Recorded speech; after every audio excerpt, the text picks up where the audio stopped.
tout mon mépris aux larves qui se taisent. Tristan sait ce que c'est qu'attendre, croire, espérer, se dire qu'un jour, bientôt peut-être, quelqu'un va parler, qu'il ne supportera plus cette indignité.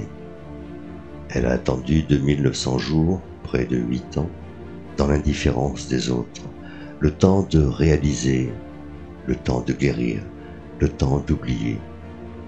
Un oubli qui ne vient pas, une blessure qui ne cicatrise pas, des larmes qui coulent en silence, dans le silence de l'indifférence. Elle en a bien parlé à la télévision en rigolant, croyant cacher sa peine derrière un sourire, pensant masquer sa souffrance dans un soupir. Tout le monde a rigolé, sans trop savoir pourquoi, mais lui n'a jamais parlé. Ses complices passifs, qui savaient, ont préféré perdre la mémoire.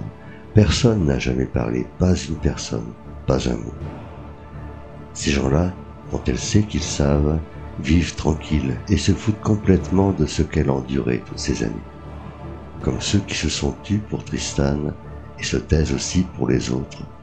Je les vomis, ces puissants, immondes, ces fortunés sans conscience, ces politiciens odieux, ces profiteurs du système. Non, ils ne méritent pas de vivre à mes yeux.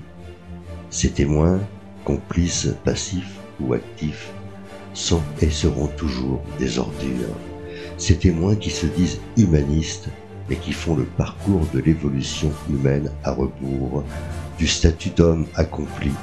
Ils sont devenus pires des bêtes, ils sont redevenus primates. Tristan écrit, elle aime vivre, sa vie est sacrée, lui, le primate, n'avait pas le droit de la dégrader. Non, le viol n'est pas un acte sexuel, ce n'est même pas un quelconque jeu de séduction. C'est un crime. Oui, monsieur le pervers, c'est un crime, c'est un crime, c'est un crime, c'est un crime.